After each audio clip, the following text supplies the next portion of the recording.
ऐसी क्या बात बताना चाहते हैं आप कि आपने हमें यहाँ पर दोबारा बुलाया? कुछ ऐसी बात जो तुम सोच भी नहीं सकते।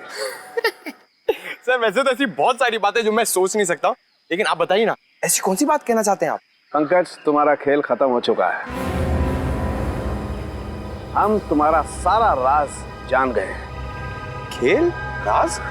ये क्या बात कर रहे हैं सर आप? बस सर नहीं खड़े रहना, नहीं तो गोली चल जाएगी। सर ये आप क्या कर रहे हैं सर? प्लीज गन नीचे करो। चुप। जस्ट कीप क्वाइट पूर्वी, जस्ट कीप क्वाइट। अब देखो पंकज, मैं तुम्हारे पेट पर गोली मारता हूं तो एक गोली तुम्हारे शरीर को चीरती हुई पेड़ पर ठीक वहीं जाकर के लगेगी जहां पर वो खून लगा हुआ है।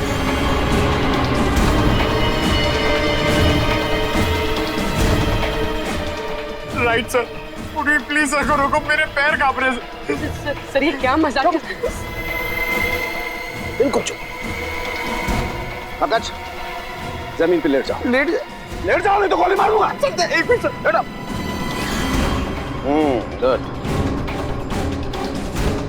अब देखो पूर्वी, अब अगर मैं पंकज के पेट पे यहां से गोली मारूं तो गोली इसके शरीर को चीरती हुई कहां जाएगी? जमीन में जाएगी सर। एग्जैक्टली। सर रुक जाओ सोलंकी, नहीं तो गोली चला दूंगा मैं। क्या हुआ? रुक क्यों गए? बस आज के लिए इतना काफी है। इतनी जल्दी हार मान गए? अब उम्र भी तो हो गई है। हाँ, लगता है आखिरकार बुढ़ापे ने तुम्हें हरा ही दिया। चलो जूस पीते हैं। चलो। वैसे एक बात बताऊं, मैं तो अभी तक थका नहीं। मैंने तो तुम्हारे लिए झूठ बोला ताकि तुम्हें आराम मिल सके। हाँ हाँ, अब तो बहाने बनाओगे ही।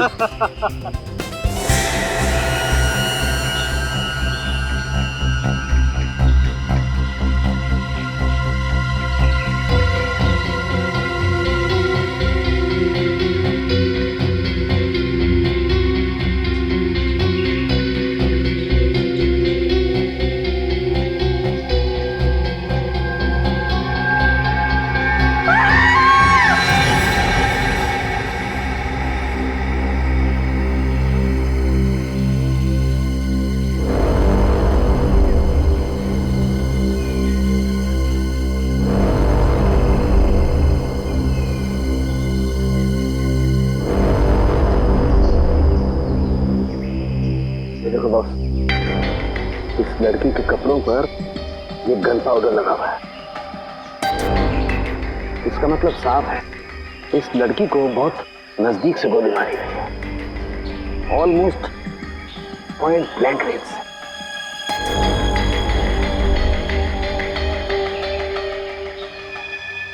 सालुंकी, यार एक बात अजीब है, जख्म के पास खून जमा क्यों नहीं?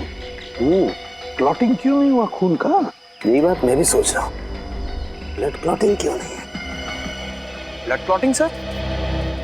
हाँ पंकज, ब्लड क्लॉटिंग। जब भी इंसान के शरीर में कहीं चोट लगती है तो दिमाग सिग्नल भेजता है चोट को ठीक करने के लिए, और इसलिए वो हिस्सा जहाँ पर चोट लगी है काला पड़ने लगता है, क्योंकि वहाँ पर खून जमा होने लगता है। इसी को ब्लड क्लॉटिंग कहते हैं। लेकिन यहाँ पर ब्लड क्लॉटिंग का कोई निशान क्यों नहीं है? पर सर, एक मरे हुए इंसान का दिमाग सिग्नल कैसे भेज सकता है? भेज सकता है पंकज, जरूर भेज सकता है, क्योंकि मरने के बाद भी कुछ देर तक इंसान का दिमाग जिंदा रहता है। वो पूरी कोशिश करता है चोट को ठीक करने की। थैंक यू सर, मुझे तो पता ही नहीं था। सर हो सकता है इस लड़की को कोई बीमारी हो, इसी वजह से ब्लड क्लॉटिंग नहीं हुई। हाँ, हो सकता है पूरी, हो सकता है ये डायबिटीज या हीमोफीलिया की बीमारी है। ऑटोप्सी के बाद पता लगेगा। पूर्वी, पलटाओ इसे।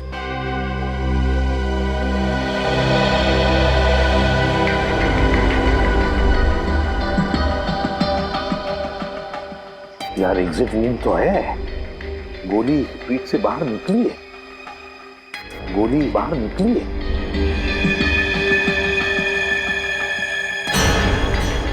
पूर्वी, पंकज देखो वहां पर खून की चीटें हैं, देखो जरा अच्छी तरह से, गोली फंसी हुई है क्या? सर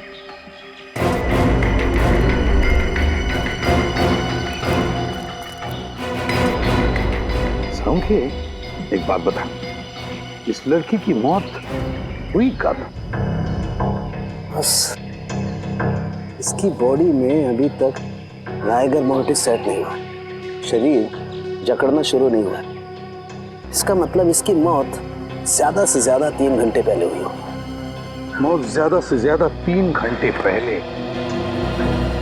मतलब सुबह सुबह कोई इस लड़के को यहाँ पर लेकर आया, फिर इस पर गोली चलाई और यहाँ से निकल गया।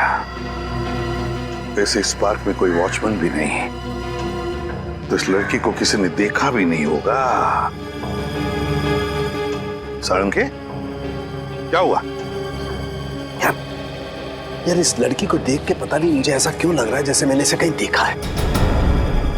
तूने इस लड़की को देखा है? कहाँ देखा सालुंखे?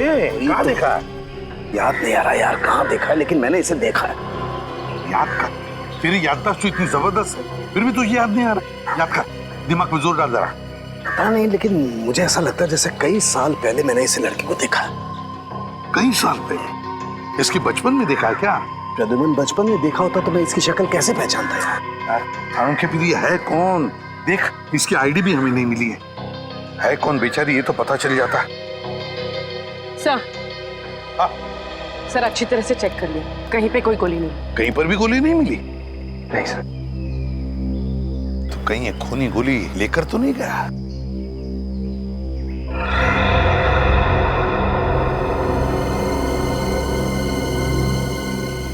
पूर्वी, वो देखो।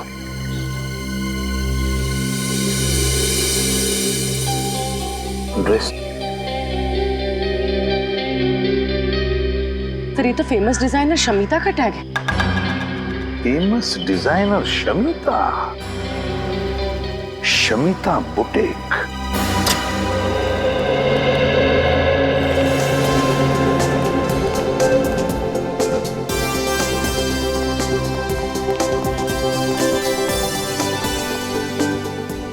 Welcome to Shamita's boutique. आपके फीचर्स और कॉम्प्लेक्शन को देखकर लग रहा है कि ये ड्रेस आप पर बहुत खिलेगा। एकदम सही कह रही है पूरी, ले लो ये ड्रेस। देखा, अब तो आपके बॉयफ्रेंड ने भी कह दिया, अब तो आप ले ही लो। मैडम, आपको कुछ दिखाना है? CID? I am so sorry, मैंने आपको पहचाना नहीं था। कोई बात नहीं, ये बैज तो आपने देख लिया, अभी टैग देखिए और बताइए ये आप ही के बुटीक का है? है नहीं, हाँ। हाँ मतलब ये टैग हम बहुत साल पहले यूज करते थे, करीब 15 साल पहले। 1998 के बाद हमारे बुटीक का लोगो बदल गया है, अब हम ये लोगो यूज करते हैं।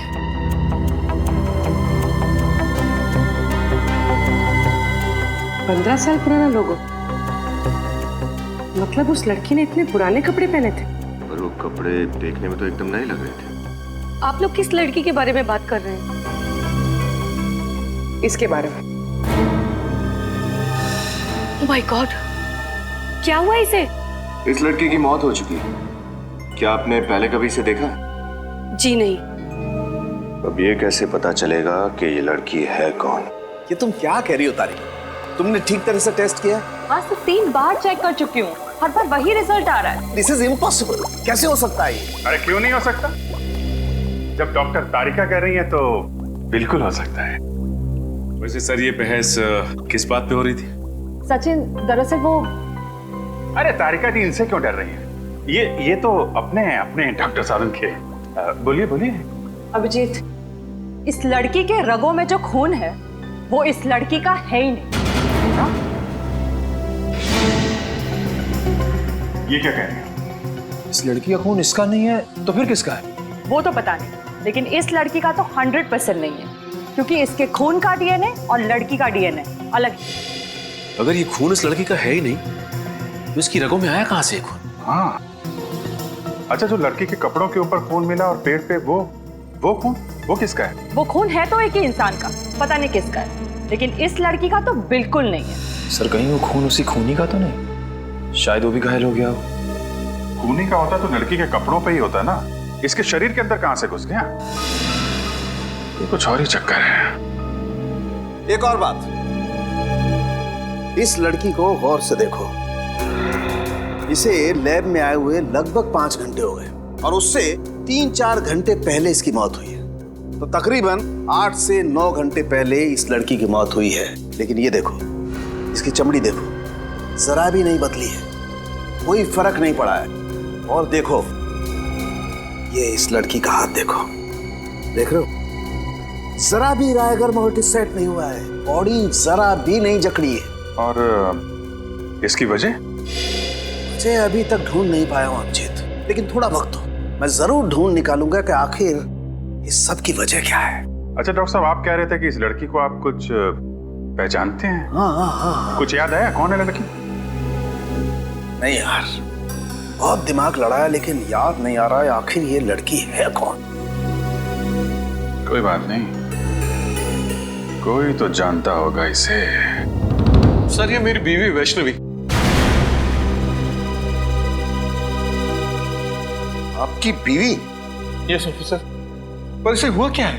धनंजय जी, वैष्णवी का खून हुआ है। क्या? किसने मारा इसे? वही पता लगा रहे हैं हम। लेकिन एक बात बताइए, आखिरी बार कब मिले थे आप वैष्णवी से? 20 साल पहले। 20 साल पहले?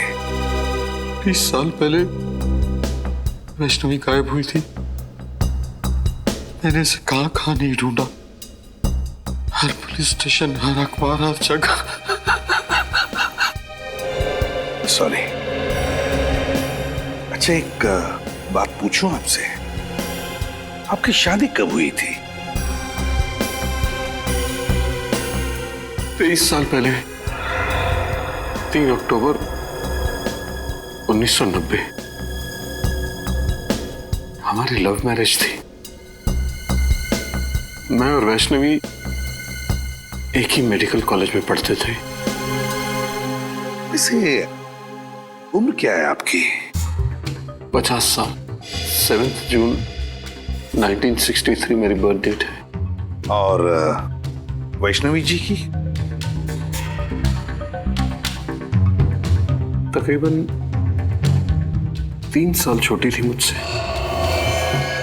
3 साल छोटी थी आपसे, मतलब 47 साल की उम्र थी उनकी, है ना? अच्छा, वैष्णवी जी का कोई फोटोग्राफ है 20 साल पुराना?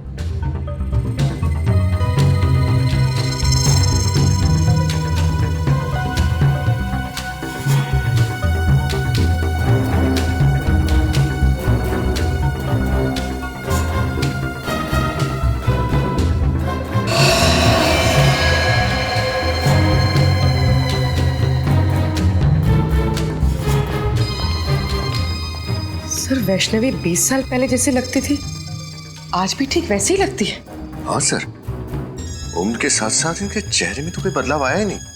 वही तो है ना बड़ी अजीब बात, एक औरत जो 20 साल पहले जैसे दिखती थी आज भी बिल्कुल वैसे ही दिखती है। ये कैसे? ये मम्मी है। ये मम्मी है? हाँ सचिन, जैसी पिरामिड्स में मिली है वैसी मम्मी, लेकिन इस मम्मी को बनाने में एक अलग टेक्निक का इस्तेमाल किया गया है। सर आप क्या कह रहे हैं, कुछ समझ में नहीं आ रहा है। मैं समझाता हूँ। देखो, ना तो इसकी स्किन का रंग बदला है, ना इसकी बॉडी ने सड़ना शुरू किया है, कोई डिकम्पोज नहीं हुई है, और ना ही इसकी बॉडी ने जकड़ना शुरू किया है। और तो और ग्रेविटी की वजह से शरीर का वो हिस्सा जो जमीन को छूता है काला पड़ना शुरू हो जाता है और वहां पर ब्लड मार्क्स आना शुरू हो जाते हैं। लेकिन इसके शरीर पे कहीं भी कोई ब्लड मार्क नहीं है। मतलब इसकी बॉडी पे समय का कोई असर नहीं हुआ? बिल्कुल सही अभिजीत। तो फिर पता कैसे चलेगा कि वैष्णवी की मौत कब हुई? हाँ, वैष्णवी। अरे इसे तो मैं जानता हूँ, इसे ही तो मैं याद करने की कोशिश कर रहा था यार। इसे मैं जानता हूँ, ये मेरे साथ मेडिकल कॉलेज में पढ़ती थी। What a brilliant student she was. ये तो MKN कॉलेज में साइंस की प्रोफेसर थी। आज से 20 साल पहले वैष्णवी इसी कॉलेज में पढ़ाती थी। बहुत ही टैलेंटेड लड़की थी। हम सबको लगता था कि एक दिन वो बहुत आगे जाएगी, लेकिन बहुत बुरा हुआ उसके साथ। अच्छा, आपको कुछ याद है 20 साल पहले की? मेरा मतलब है, हम ये जानना चाहते कि क्या वैष्णवी का किसी के साथ कोई झगड़ा था या फिर दुश्मनी, नहीं, वो तो सबकी फेवरेट थी। उसका किसी से कोई झगड़ा नहीं था। अगर किसी को कोई प्रॉब्लम होती थी तो वो वैष्णवी के पास जाकर ही सलाह मांगता था। अच्छा, वैष्णवी आखिरी बार कॉलेज कब आई थी, कुछ बता सकते हैं आप? 6 मई 1993। 6 मई 1993? क्या बात है, आपकी याददाश्त की तो तारीफ करनी चाहिए। मुझे इसलिए याद है क्योंकि उस दिन मेरा बर्थडे था, और उस दिन भी वैष्णवी हमेशा की तरह कॉलेज से जल्दी चली गई थी और शाम को पार्टी में भी नहीं आई, और उसके बाद वो कॉलेज कभी नहीं आई। हमेशा की तरह जल्दी चली गई मतलब क्या वो अक्सर कॉलेज से जल्दी जाती थी? हर रोज नहीं, गुरुवार को। हर गुरुवार को कॉलेज से 1 बजे ही चली जाती थी। हर गुरुवार को दोपहर के 1 बजे? क्यों, कहाँ जाती थी वो? ये तो उसने कभी किसी को बताया नहीं। इसका जवाब तो डॉक्टर अविनाश ही दे सकते हैं। डॉक्टर अविनाश? जी, डॉक्टर अविनाश उस वक्त के प्रिंसिपल थे। उन्होंने ही उसे हर गुरुवार को 1 बजे जाने की परमिशन दे रखी थी। अच्छा, डॉक्टर अविनाश रहते कहाँ ये डॉक्टर अविनाश?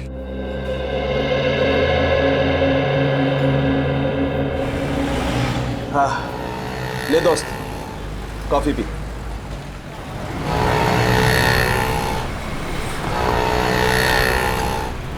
यकीन नहीं आ रहा, इतने साल पुराना दोस्त मेरे सामने बैठा है। आज अतीत की यादों के पलों को जीने से अच्छा और क्या है। बात तू सही कह रहा है धनंजय, लेकिन एक बात कहूं, अतीत की यादों में अपने आप को इतना भी नहीं जकड़ लेना चाहिए कि जिंदगी से घुटन होने लगे। कम ऑन यार, दिल छोटा नहीं करते। अच्छा देख देख, मैं तेरे लिए क्या लाया हूं। क्या है?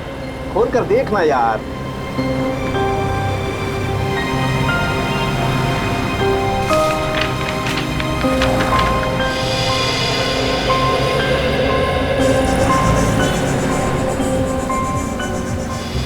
ये फोटो तो हमारे कॉलेज के एनुअल डे फंक्शन की है ना? एग्जैक्टली। तूने अब तक संभाल के रखी है? अरे संभाल के नहीं रखूंगा, तू और वैष्णवी मेरे सबसे करीबी दोस्त थे यार। अच्छा, तू बोल रहा था कि वैष्णवी के कुछ रिसर्च नोट्स थे घर पे, तू लेके आया? हाँ। कहाँ है?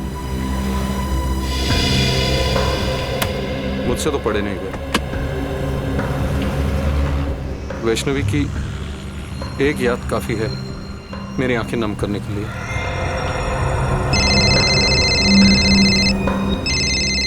एक मिनट। हेलो वो धनंजय तेरे साथ है ना? हाँ, क्यों? उससे पूछ कि वैष्णवी हर गुरुवार को दोपहर के 1 और शाम के 7 बजे के बीच कहाँ जाती थी। और एक बात, धनंजय से पूछ ले कि क्या वो हमें वैष्णवी के रिसर्च पेपर्स, मेरा मतलब है रिसर्च की जो फाइल्स हैं, वो दे सकता है क्या? हाँ ठीक, ओके। अच्छा धनंजय, तुझे मालूम है कि हर गुरुवार को वैष्णवी 1 से 7 बजे तक कॉलेज के बाहर कहाँ जाया करती थी? नहीं यार, मुझे इस बात का बिल्कुल अंदाज़ा नहीं था। इनफैक्ट जब पुलिस इन्वेस्टिगेशन में मुझे इस बारे में पता चला तो मैं खुद हैरान था कि वैष्णवी ने इस बारे में मुझे बताया क्यों नहीं कभी। कमाल है यार, वैष्णवी ने ये राज तुझसे छुपा के क्यों रखा? ऐसी क्या बात थी? डॉक्टर अविनाश की तो मौत हो गई, वही एक बता सकती थी कि वैष्णवी हर गुरुवार को जाती कहाँ थी। सर, हाँ, वैष्णवी कहाँ जाती थी उसका जवाब शायद इन फाइल्स में। क्या है इन फाइलों में? वैष्णवी की रिसर्च रिपोर्ट। 20 साल पहले जिस पुलिस स्टेशन में धनंजय ने वैष्णवी के गायब होने की रिपोर्ट लिखवाई थी, वहीं से लेके आया। अच्छा, वेरी गुड। देखे तो सही है क्या इनमें।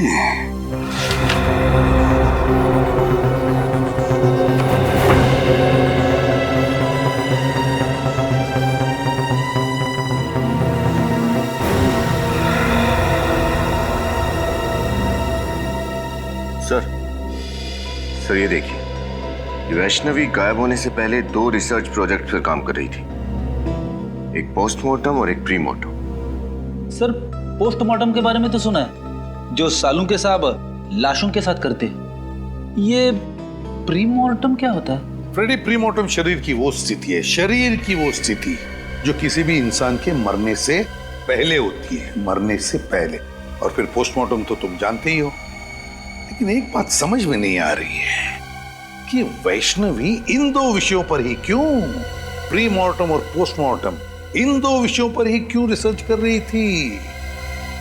क्यों? ऐसा क्या खोज रही थी वो? किस बात पर रिसर्च कर रही थी? कहीं ना कहीं तो कुछ भी तो मिलना ही चाहिए। ये क्या है? ओह, वैष्णवी ये रिसर्च कर रही थी, ये खोजने की कोशिश कर रही थी वैष्णवी, जिससे इंसान का शरीर अनश्वर रह सके, अनश्वर, इमॉर्टल, चिरंजीव।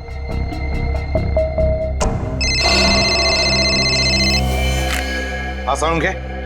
ऐसी क्या बात बताना चाहते हैं आप कि आपने हमें यहाँ पर दोबारा बुलाया? कुछ ऐसी बात जो तुम सोच भी नहीं सकते। सर वैसे तो ऐसी बहुत सारी बातें जो मैं सोच नहीं सकता, लेकिन आप बताइए ना, ऐसी कौन सी बात कहना चाहते हैं आप? पंकज, तुम्हारा खेल खत्म हो चुका है। हम तुम्हारा सारा राज जान गए हैं। खेल? राज? ये क्या बात कर रहे हैं सर आप? बस सर, नहीं खड़े रहना, नहीं तो गोली चल जाएगी। सर ये आप क्या कर रहे हैं सर? प्लीज गन नीचे करो। चुप। जस्ट कीप क्वाइट पूरी, जस्ट कीप क्वाइट। अब देखो पंकज, मैं तुम्हारे पेट पर गोली मारता हूं तो एक गोली तुम्हारे शरीर को चीरती हुई पेड़ पर ठीक वहीं जाकर के लगेगी जहां पर वो खून लगा हुआ है।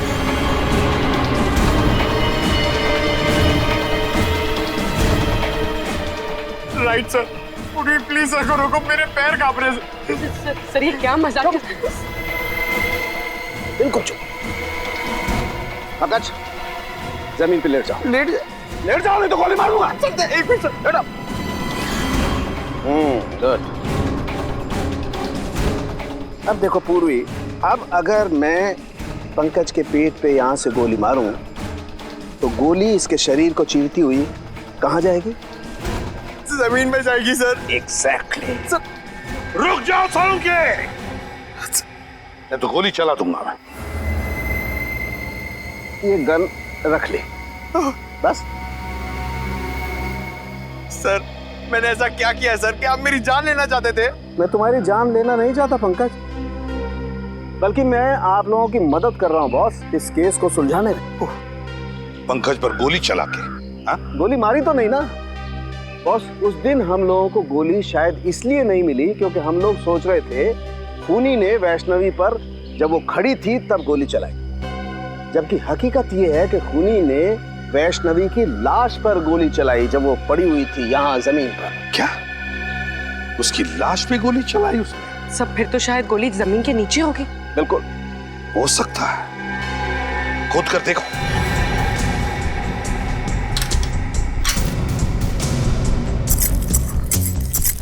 मतलब सालुंके, ये खूनी हमें गुमराह कर रहा था। उसने गोली चलाई जिंदा वैष्णवी पर नहीं, वैष्णवी की लाश पर, और फिर उसके बाद में उसने उस पेड़ पर खून लगा दिया ताकि हमें लगे कि उसने जिंदा वैष्णवी पर गोली चलाई। सर गोली मिल गई। गोली मिल गई तो समझो खूनी भी मिल गया। वेरी गुड, फिर तो मिठाई खिलाओ यार। सालुंके, पहली मिठाई तुझे खिलाऊंगा क्योंकि खूनी तेरा दोस्त धनंजय है। धनंजय। क्या बात कर रहे हो यार तुम? हाँ धनंजय, क्योंकि ये गोली उसी गन की है जो गन हमें धनंजय के घर में मिली थी, समझे? धनंजय की गन? लेकिन तुम धनंजय के घर कब गए? जब तुम धनंजय के साथ कॉफी शॉप में कॉफी पी रहे थे तब। रद्दिमान, तुम मेरे दोस्त पर शक कर, और तुमने मुझे इस बारे में बताया क्यों नहीं? जरूरी नहीं समझा। चलिए सर, धनंजय को गिरफ्तार कर लेते हैं। हाँ, धनंजय को तो कभी भी अरेस्ट कर सकते हैं, लेकिन ये बात किसी को भी पता नहीं चलनी चाहिए। याद रखना साळुंखे।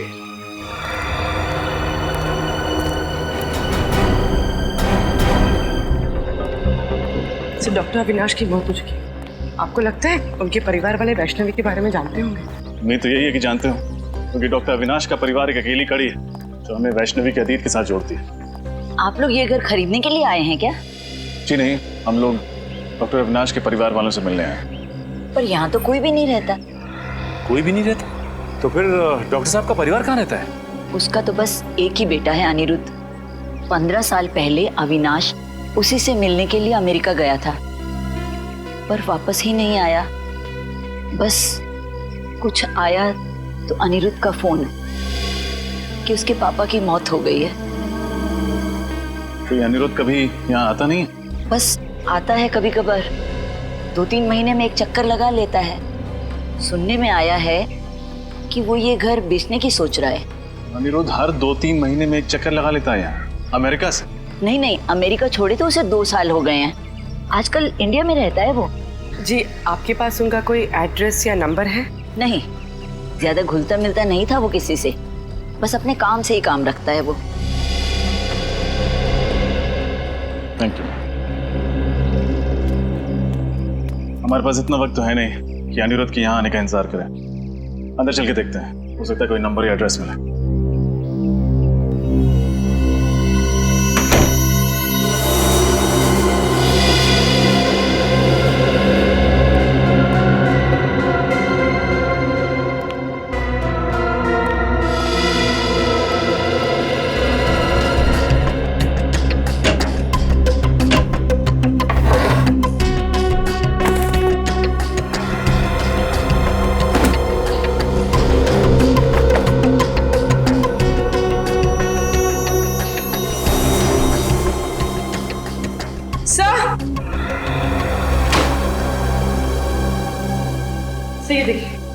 मिस्टर अविनाश का पासपोर्ट। लेकिन डॉक्टर अविनाश की मौत तो अमेरिका में हुई थी, उसका पासपोर्ट यहाँ कैसे पहुंचा? हो सकता है उनका बेटा वापस लेके आया।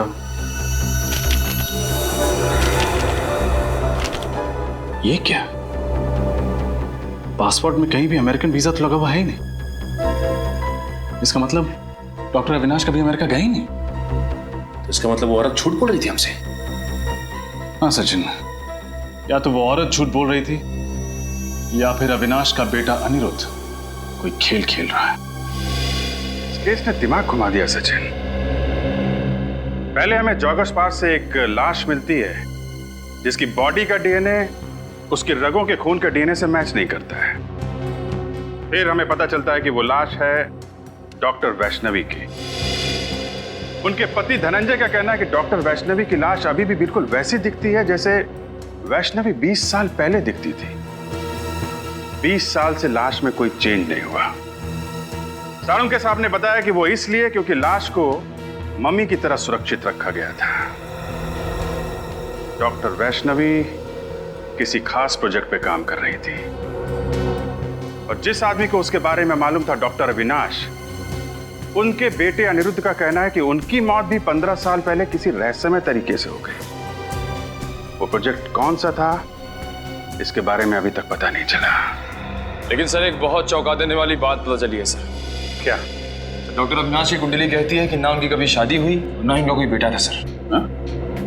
मतलब उनके पड़ोस में रहने वाली वो औरत हमसे झूठ बोल रही थी? या तो वो औरत झूठ बोल रही है या फिर कोई ढोंगी डॉक्टर अविनाश का बेटा बनकर ये सारी कहानियां फैला रहा है। अभिजीत, वैष्णवी 47 साल की होने के बावजूद 27 साल की क्यों दिख रही थी और उसकी लाश सड़ना क्यों नहीं शुरू हुई, इसका राज पता चल गया है मुझे। क्या राज है सर? प्लास्टिनेशन। प्लास्टिनेशन? हाँ, ये एक नया तरीका है लाशों को बरसों बरस, एक लंबे समय तक प्रिजर्व करके रखने का। इसका मतलब सर, इजिप्ट में जैसे लाशों को मम्मी बना के रखा जाता है वैसे? बिल्कुल ठीक निखिल, वैसे ही। लेकिन इसमें एक फर्क है। फर्क यह है कि इसमें लाश के अंदर का तरल पदार्थ, लिक्विड, बाहर निकाल लिया जाता है और उसकी जगह पर लिक्विड प्लास्टिक लाश के अंदर डाल दिया जाता है और जब वो लिक्विड प्लास्टिक ठोस हो जाता है, जम जाता है, तो फिर लाश वैसी की वैसी रहती है, उसमें जरा भी फर्क नहीं पड़ता है। हाँ, मैंने भी किसी साइंस जर्नल में इस तकनीक के बारे में पढ़ा था सर, लेकिन जहां तक मेरा अंदाजा है इसमें लाश की खाल निकाल ली जाती है ना, लेकिन वैष्णवी की खाल तो ज्यों की त्यों है। यही वो वजह है जिसके कारण हम इस केस में गोल गोल घूम रहे थे। दरअसल वैष्णवी ने एक ऐसा फार्मूला इजाद कर लिया था जिसकी वजह से लाश की चमड़ी बिल्कुल भी नहीं बदलती है, वैसी की वैसी बनी रहती है, हमेशा जवान। और सर क्या ये मुमकिन हो सकता है? हाँ, बिल्कुल मुमकिन है। साइंस में नामुमकिन कुछ भी नहीं होता है, और ये वैष्णवी ने करके दिखा दिया। वैष्णवी ने एक ऐसे फार्मूले का आविष्कार किया जिसमें इंसान की चमड़ी में नए पैदा होने वाले सेल्स की संख्या मरने वाले सेल्स से ज्यादा होती है, और इसीलिए इंसान की चमड़ी हमेशा वैसी की वैसी बनी रहती है। और अब इस फार्मूले का पता मुझे भी चल गया है। इसका मतलब ये फार्मूला वैष्णवी ने अपने ऊपर इस्तेमाल किया होगा, इसीलिए उसकी त्वचा 20 साल से वैसी की वैसी है। या फिर उस खूनी ने वैष्णवी के ऊपर एक्सपेरिमेंट किया होगा। जो भी है, वैष्णवी की मौत के पीछे का कारण ये नया आविष्कार है डॉक्टर साहब, ये नई खोज।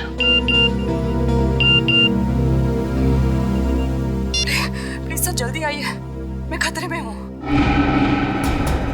तारिका, तारिका खतरे में, come on. Tarika, Tarika, my God, Tarika, Tarika, Tarika, my God, इसकी नब्ज बहुत स्लो हो गई है यार। सर कुछ कीजिए ना। एक मिनट, मैं आता हूँ। तारिका, तारिका, तारिका, तारिका, उठो, तारिका, तारिका, तारिका, उठो। Are you okay? Are you okay? हाँ मैं ठीक हूँ। ये कैसे कैसे हुआ ये सब? वो भी कैंटीन से जब अंदर आए मैंने देखा कि वहाँ पे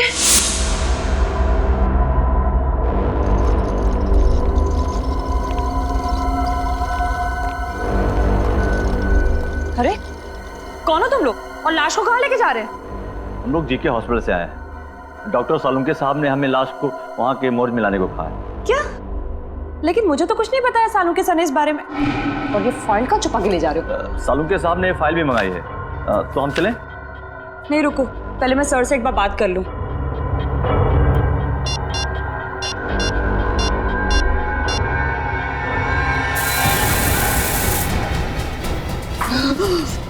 जब भी बात करना जब होश में जाना। Good night.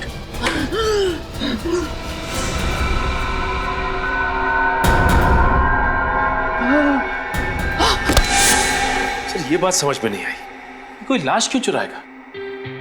सचिन, वैष्णवी की लाश को पार्क में फेंकना और फिर यहाँ लैब से चुरा ले जाना, ये सब एक प्लानिंग थी, प्लानिंग। खूनी वो फार्मूला चुराना चाहता है तो सालुंके साहब ने बड़ी मेहनत से इस लैब में तैयार किया था। मतलब सर जब वो खूनी फार्मूला नहीं बना पाया तो उसने ये सब हमें गुमराह करने के लिए किया। करेक्ट, हमें गुमराह कर रहा है वो, हम उसके जाल में फंसते चले गए। लेकिन खूनी को ये बात कैसे पता चल गई कि सालुंके सर फॉर्मूला बना चुके हैं?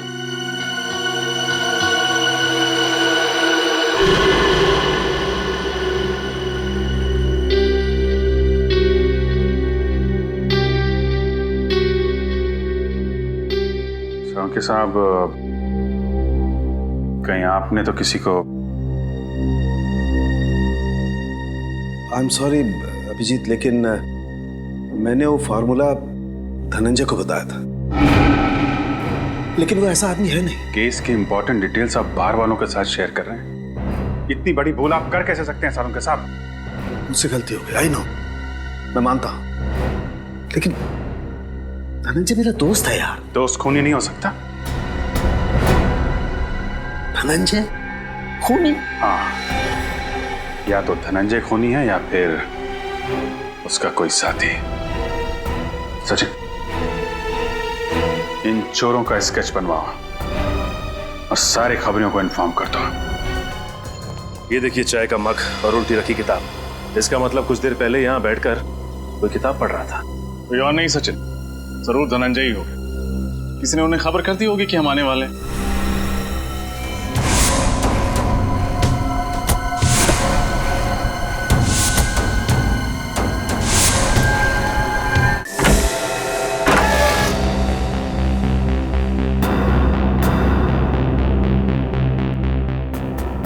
कोना कोना छान मारो, हो सकता है धनंजय घर में ही छुपा हो।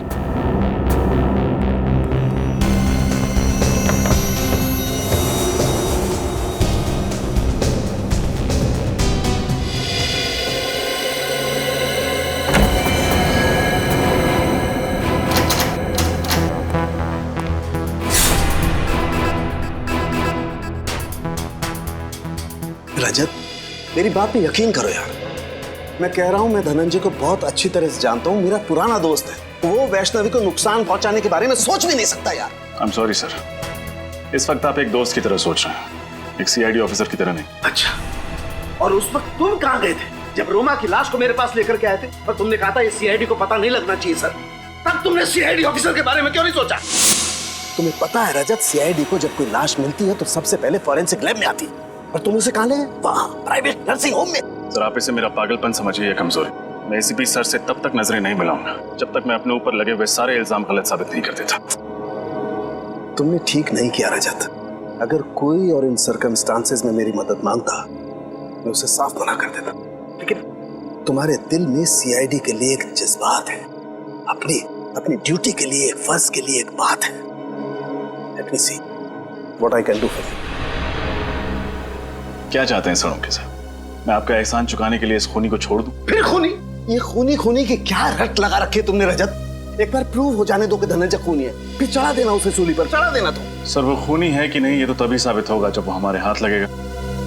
पता नहीं किस कोने में जाके छुप गया है।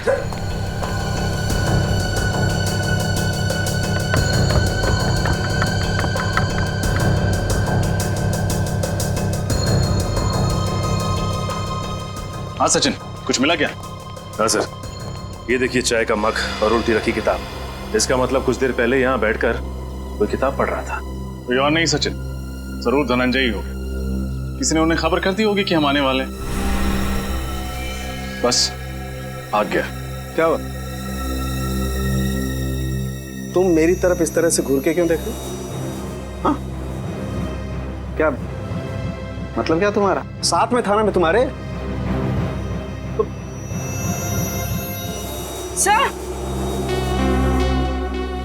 सर ये देखिए, टूटा हुआ वास।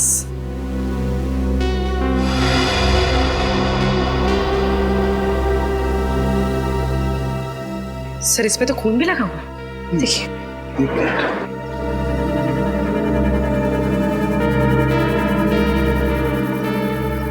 इस पे तो कुछ उंगलियों के निशान भी है। पूर्वी सर, एक काम करो, घर में देखो कोई टेल्कम पाउडर रखा, प्लीज। तो कहीं ये खून धनंजय का तो नहीं? धनंजय को कुछ हो तो नहीं गया? क्या फिर शायद धनंजय ने किसी को कुछ कर दिया? Sir, thank you. मुझे तो लगता है कि धनंजय यहाँ बैठ करके चाय पी रहा था और किसी ने इस वास से उसके सर पे वार किया और उसे किडनैप कर लिया है।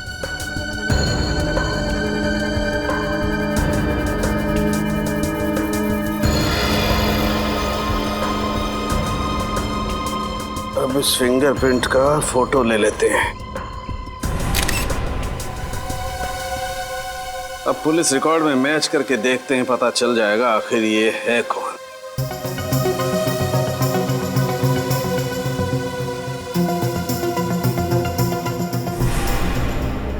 ओह, ये तो बालू है। हेलो, कौन है वो? बालू इस वक्त कहाँ है वो? ठीक है, कड़ी नजर रखो उस पर, कहीं भी नहीं जाना चाहिए वो।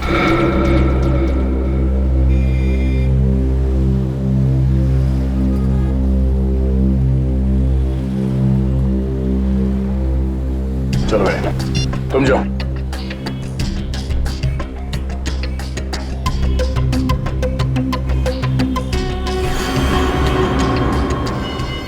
डैडी के सबूतों के साथ छेड़खानी करने की हिम्मत कैसे की तूने? माफ करना साहब, मैंने सब पैसों के लिए किया। किसने दिए थे पैसे? साहब वो अनिरुद्ध ने दिया था। अनिरुद्ध? फिर ये तो डॉक्टर अविनाश का बेटा है। वही कर रहा है ये सब। पहले अपने पिताजी के अमेरिका जाने की झूठी कहानी सुनाई और अब इनसे गैर कानूनी काम करवा रहे हैं। ठिकाना कहाँ है उस अनिरुद्ध का?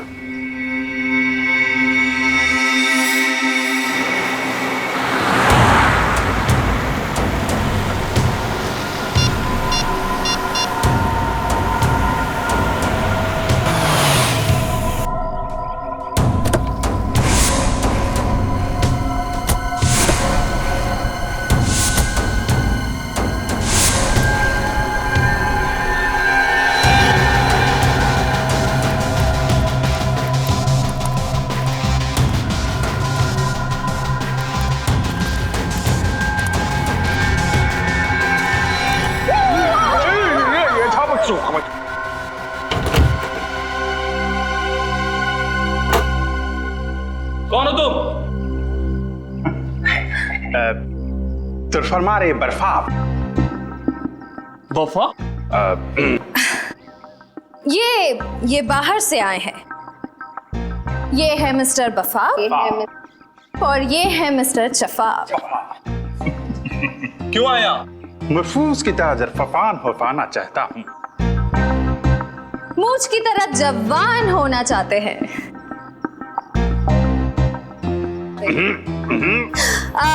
इनके कहने का मतलब है कि इन्हें पता चला है कि तुम्हारे बॉस के पास एक स्पेशल फॉर्मूला है जिससे लोग जवान हो जाते हैं और ये वो फॉर्मूला खरीदना चाहते हैं। नहीं, ऐसा कुछ नहीं है। चलो निकले यहाँ से। दरफात तरफोड़ के हरफात पे रख देंगे।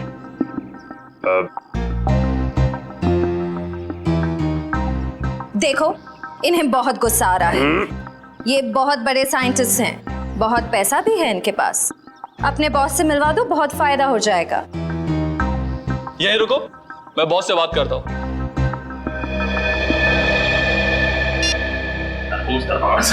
सर फोड़ने का। नहीं, वेट करो। तरफोड़ कंट्रोल।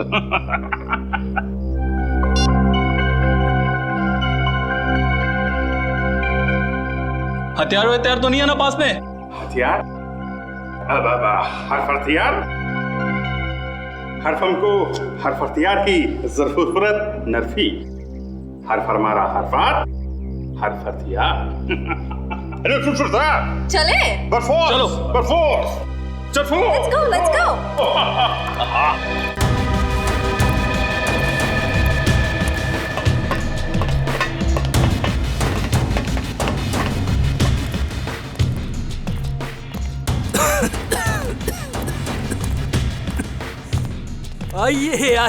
आइए। स्वागत है आपका। मुझे वैज्ञानिकों से बातें करना बहुत अच्छा लगता है। क्या सेवा कर सकता हूँ मैं आपकी? सेवा तो हम आपकी करेंगे। सिर्फ हमको जरफेल की हरफ अंदर, चरफक्की, फिर फिसिंग। ये कह रहे हैं कि आपके सीक्रेट फॉर्मूला की खबर इन्हें लग चुकी है। आप जैसे ब्रिलियंट और जीनियस साइंटिस्ट की तलाश ये करते रहते हैं। Thank you. आपका वो सीक्रेट फॉर्मूला ये खरीदना चाहते हैं। पर वो फॉर्मूला बिकाऊ नहीं है। सॉरी। दरफात तरफोड़ के हरफात में रख देंगे। ये कह रहे हैं कि हर चीज बिकाऊ होती है, बस सही दाम देने की जरूरत होती है। फिर तो मुझे इस फॉर्मूले के 100 करोड़ रुपए चाहिए। सरफों का फोड़। तैयार हैं आप? दूर दरफात तरफोड़ के मंजूर है, 100 करोड़ देने के लिए तैयार है। मगर ये देखना चाहते हैं कि आपका वो सीक्रेट फॉर्मूला काम करता भी है या नहीं। करता है। जाओ लेके आओ।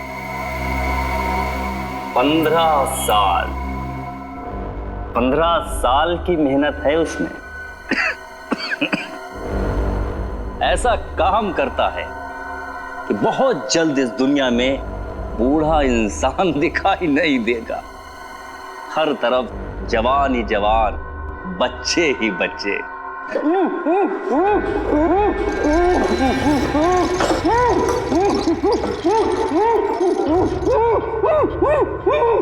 देखिए कैसे मैं इस 55 साल के आदमी को अपने सॉल्यूशन की मदद से 25 साल का नौजवान बना दूंगा।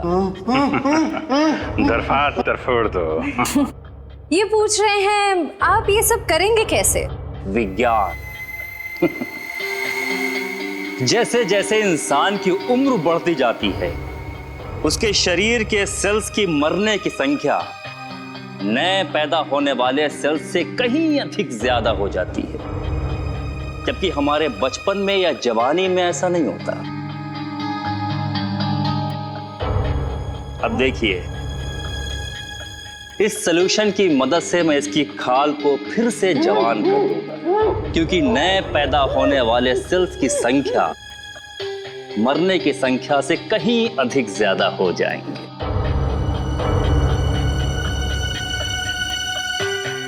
बस बस डॉक्टर अविनाश, समझ में आ गया आपकी जवानी का राज। ये हिंदी कैसे बोलने लगे? हिंदुस्तानी है तो हिंदी तो बोलेंगे ही डॉक्टर अविनाश। सीआईडी? पकड़ो इसे।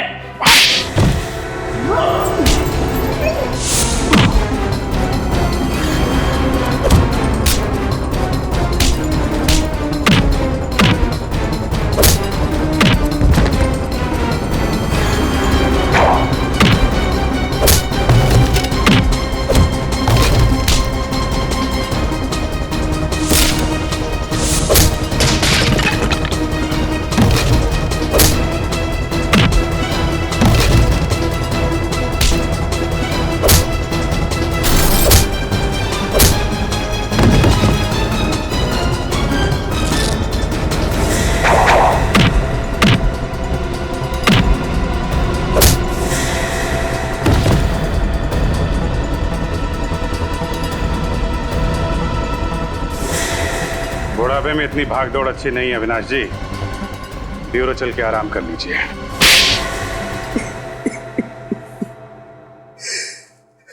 वैष्णवी के रिसर्च के बारे में सिर्फ मैं ही जानता था।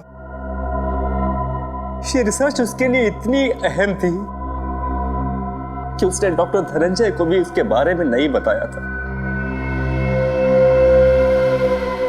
और तुमने क्या किया? विश्वासघात, वैष्णवी का विश्वासघात किया तुमने उस फॉर्मूले के लिए जिसके लिए उसने बरसों तक मेहनत की थी। लेकिन सर, पर कोई भी रिसर्च बिना पैसे के पूरी नहीं होती सर। उसके एक्सपेरिमेंट का सारा खर्चा मैंने उठाया था। उसे खुफिया लैब बना के दी ताकि वो बिना किसी रोक टोक के पूरी शिद्दत और मेहनत से अपने जुनून में सफल हो सके। और जब वैष्णवी सफल हो गई तो तुम लालची हो गए। तुमने सोचा क्यों ना वो फॉर्मूला लेकर नाम और पैसा खुद ही कमा लूं, है ना? लेकिन जब उसने फॉर्मूला देने से मना कर दिया तो मैंने उसे मार डाला और उसी को लाश को प्लास्टिनेट करके उसी पर एक्सपेरिमेंट करने लगा। एक्सपेरिमेंट क्यों? वैष्णवी की मौत के बाद फॉर्मूला तुम्हारे हाथ नहीं लगा? नहीं, क्योंकि उसने मरने से पहले वो कागज को नष्ट कर दिया था। मैं 20 साल तक नाक रगड़ता रहा, लेकिन वो केमिकल मुझसे नहीं बनी। ओ, एक और सफलता, एक और सफलता।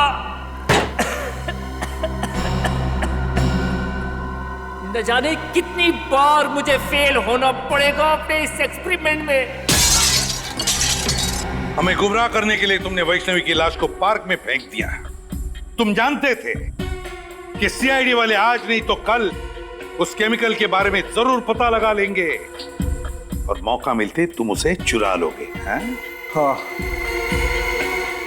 और मेरा प्लान कामयाब भी हो गया था, लेकिन उस केमिकल को बेचने से पहले आप लोग मुझ तक पहुंच गए। बड़े बड़े मुजरिमों के पापी इरादों पर पानी फिरा है सीआईडी ने, समझे? अब जेल में सड़ते बैठना, अपनी नकली जवानी के दिन काटते, फांसी का ऑर्डर आने तक